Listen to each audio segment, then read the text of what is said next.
जय हिंद दोस्तों। मैं भूपेंद्र कुमार अपने YouTube चैनल पर आपका स्वागत करता हूं। दोस्तों आज हम आपको ले चलते हैं उत्तराखंड में, और उत्तराखंड के बारे में विभिन्न जो धार्मिक स्थल हैं और जो संगम बने हुए हैं वहां पर, उनके बारे में आज हम अध्ययन करेंगे दोस्तों। तो आइए दोस्तों बोर्ड की ओर चलते हैं। और देखिए दोस्तों, मैंने यहाँ लिखा हुआ है ब्लैक पेन से कि भागो। ये देखिए दोस्तों, यहाँ लिखा है भागो। तो अब भागो के बारे में क्या लिखा है मैंने, भा से आपका हो गया भागीरथी और गो से हो गया गंगोत्री, अर्थात भागीरथी नदी जो है वो गंगोत्री के गौमुख से निकलती है दोस्तों। ठीक है दोस्तों। उसके बाद मैंने लिखा है मंदक। मंद से हो गया मंदाकिनी रिवर और का से हो गया केदारनाथ रिवर, अर्थात मंदाकिनी नदी केदारनाथ से निकलती है दोस्तों। उसके बाद लास्ट में लिखा मैंने अलख बम बम। भोले के भक्त होते हैं तो वो ज़्यादातर अलख बम बम ही बोलते हैं। तो उस अलख बम बम का अर्थ मैंने यहाँ दूसरा लिया है। अलख से हो गया दोस्तों अलकनंदा और बम बम से हो गया बद्रीनाथ, बा से बद्रीनाथ। इस तरीके से हमने इस ट्रिक से ये याद करने की कोशिश की है कि अगर हमसे पूछा जाए कि भागीरथी नदी कहाँ से निकलती है और इसमें 4 ऑप्शन दे दिए जाए, बद्रीनाथ, बद्रीनाथ, केदारनाथ, गौमुख या फिर कोई और ऑप्शन, तो हम कैसे पहचानेंगे। तो इस ट्रिक के माध्यम से हम जज कर सकते हैं, बता सकते हैं, हम सही आंसर लगा सकते हैं कि अगर भागीरथी नदी है तो वो गंगोत्री या गौमुख से निकलती है, इस भागो ट्रिक के माध्यम से। ठीक है दोस्तों। नेक्स्ट है मंदक। मंदाकिनी, मंद से हो गया मंदाकिनी रिवर और का से हो गया आपका केदारनाथ, अर्थात मंदाकिनी केदारनाथ से निकलती हैं। उसके बाद आ गया अलख बम बम, अर्थात अलकनंदा नदी जो बद्रीनाथ से निकलती है। दोस्तों ये तो हो गया नदियों, ये प्रमुख नदियां हैं जो पर्वतीय क्षेत्रों से निकलकर मैदानी क्षेत्र में आती हैं, और ये नदियां आपस में जब मिलती हैं तो कौन कौन से संगम बनाती हैं, इस पर दोस्तों हम चर्चा करते हैं। दोस्तों हमने साइड में लिखा है, एक ग्रीन पेन से एक लाइन लिख रखी है कि बिकरू का दुबे। ये बिकरू का दुबे जो है काफ़ी चर्चित व्यक्ति रहा है। सन 2020 में ये कुख्यात व्यक्ति रहा है, इसके बारे में लोग सभी जानते हैं।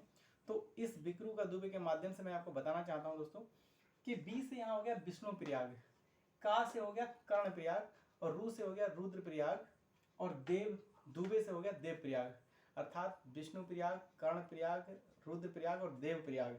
ये जिस सीक्वेंस में लिखे गए हैं इसी सीक्वेंस में ऊपर से नीचे इनका संगम उत्तराखंड में बना हुआ है। ठीक है दोस्तों। अब हम आते हैं ऊपर, बात करते हैं कि अलकनंदा रिवर। सबसे पहले जो है अलकनंदा नदी जो है पहाड़ी क्षेत्र से उतरते, पर्वतीय क्षेत्र से उतरते हुए नीचे आती है, और अलकनंदा नदी जब ये पहाड़ी क्षेत्र से नीचे आ रही होती है तो इसको इस नदी के बाईं ओर से, इसके बाईं ओर से एक नदी आती है जिसका नाम है धौली गंगा।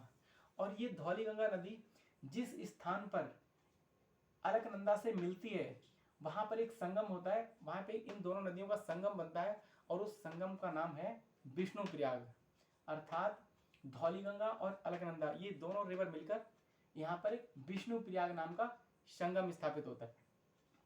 अब दोस्तों हम इस विष्णु प्रयाग के यहाँ पे मैंने एक ट्रिक लिखी है ब्लैक से कि ढोलक विष्णु की, अर्थात ढोलक से हो गया धौली गंगा और प्लस अलकनंदा।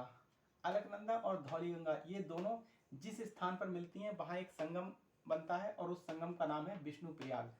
इस प्रकार अलकनंदा और धौली गंगा सबसे पहला जो संगम बनाती हैं वो विष्णु प्रयाग में बनाती हैं। ठीक है दोस्तों।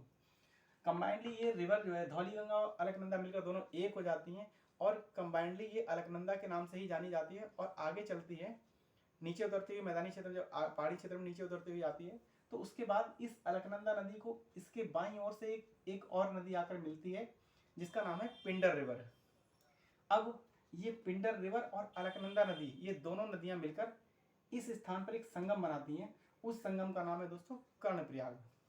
इस प्रकार हम कह सकते हैं दोस्तों कि अलकनंदा और पिंडर रिवर जिस स्थान पर संगम बनाती है उस संगम का नाम कर्णप्रयाग है दोस्तों। ठीक है। कंबाइंडली ये नदी फिर अलकनंदा के नाम से आगे बढ़ती है और आगे जाकर ऊपर से आती हुई मंदाकिनी नदी, जो मंदाकिनी नदी केदारनाथ से बहती हुई आ रही है, ये इसके दाईं ओर से, अलकनंदा की दाईं ओर से आकर इससे एक स्थान पर मिलती है, और जिस स्थान पर मिलती है उस स्थान पर एक संगम है जिसका नाम है रुद्रप्रयाग। अब इस नदी को हम कैसे याद रखेंगे दोस्तों, मैंने यहाँ लिखा है कि आलू मंडी रुद्रपुर, अर्थात रुद्रपुर उत्तरांचल का एक जिला है रुद्रपुर, और उसमें मैंने इस ट्रिक के माध्यम से बताया कि भैया आलू मंडी रुद्रपुर, अर्थात आलू मतलब अलकनंदा नदी, मंडी मतलब मंदाकिनी नदी, इस प्रकार अलकनंदा और मंदाकिनी जिस स्थान पर मिलती हैं वहां एक संगम बनाती हैं और उस संगम का नाम है रुद्रप्रयाग दोस्तों। ठीक है, फिर कंबाइंडली ये नदी फिर मंदाकिनी नदी के साथ मिलकर एक धारा बन जाती है और एक धारा के रूप में ये अलकनंदा के नाम से आगे बढ़ती है। और उसके बाद ये नदी एक दाहिनी ओर से फिर जो ऊपर भागों मैंने लिखा है भागीरथी रिवर जो गंगोत्री से गंगोत्री के गौमुख से निकलती है, ये दाईं ओर से आती हुई और इस अलकनंदा नदी में मिलती है। और जिस स्थान पर अलकनंदा नदी और भागीरथी नदी ये दोनों नदियां जिस स्थान पर मिलती हैं वहाँ एक संगम बनता है और उस संगम का नाम है दोस्तों देवप्रयाग। और देवप्रयाग में आकर जब ये दोनों नदी एक हो जाती हैं और इस देवप्रयाग के आगे इस नदी का नाम बदलकर गंगा हो जाता है। तो इस प्रकार दोस्तों अलकनंदा नदी अंत में गंगा के नाम से जानी जाती है।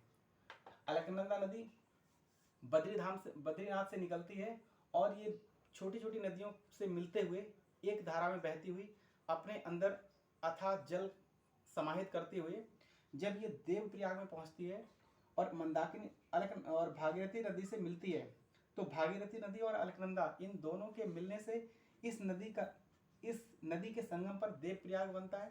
अर्थात देवप्रयाग में अलकनंदा और भागीरथी नदियों का संगम है और ये दोनों नदियां मिलकर एक हो जाती हैं और आगे यहाँ से इस नदी का नाम गंगा कहलाता है। और ये गंगा नदी उत्तर प्रदेश के बिजनौर जिले से यूपी में प्रवेश करती है और यूपी के रास्ते बिहार और पश्चिम बंगाल होते हुए बंगाल की खाड़ी में जाके गिर जाती है। तो इस प्रकार दोस्तों हमने याद करना सीखा है कि हम इस तंत्र को कैसे याद करेंगे। यहाँ पे मैंने लिखा है देवप्रयाग में कौन कौन सी नदियाँ हैं, तो अलका, भागी, देवर्सन। ये ट्रिक है दोस्तों, अलका, भागी, देवर्सन। अलका से हो गया अलकनंदा नदी, भागी से हो गया भागीरथी। जिस स्थान पर भागीरथी और अलकनंदा मिलती हैं उस स्थान पर एक संगम का निर्माण होता है, उस संगम का नाम है देवप्रयाग। इस प्रकार देवप्रयाग में अलकनंदा और भागीरथी नदियां एक संगम बनाती हैं। अब दोस्तों क्वेश्चन कैसे आएगा कि हमें ये चार ऑप्शन दे दिए होंगे कि अलकनंदा और भागीरथी, अलकनंदा और मंदाकिनी, अलकनंदा और पिंडर रिवर, अलकनंदा और धौलीगंगा। इनमें से बताइए कर्णप्रयाग में इन किन दो नदियों का संगम है या कर्णप्रयाग किन दो नदियों के संगम पर बना है, धौलीगंगा या Alaknanda, Dhauliganga plus Pindar river, Alaknanda plus Mandakini या फिर मंदाकिनी प्लस भागीरथी। इस प्रकार अगर हम इस ट्रिक को याद रखेंगे तो हम एग्जाम में क्वेश्चन गलत नहीं करेंगे और हम सही सही क्वेश्चन बना के आएंगे। तो दोस्तों इस तरीके से मैंने ये समझाने की कोशिश की है कि इन नदियों में जो कर्णप्रयाग, विष्णुप्रयाग, रुद्रप्रयाग और देवप्रयाग हैं, इन किस प्रयाग में कौन सी नदी किसके साथ मिलकर एक संगम बना रही है। ठीक है दोस्तों, इसी के साथ जय हिंद दोस्तों। अगर आपको अच्छा लगा हो मेरा एफर्ट, अगर आपको अच्छा लगा हो तो इसको लाइक और शेयर जरूर कीजिएगा दोस्तों। जय हिंद। वीडियो देखने के लिए धन्यवाद आपका।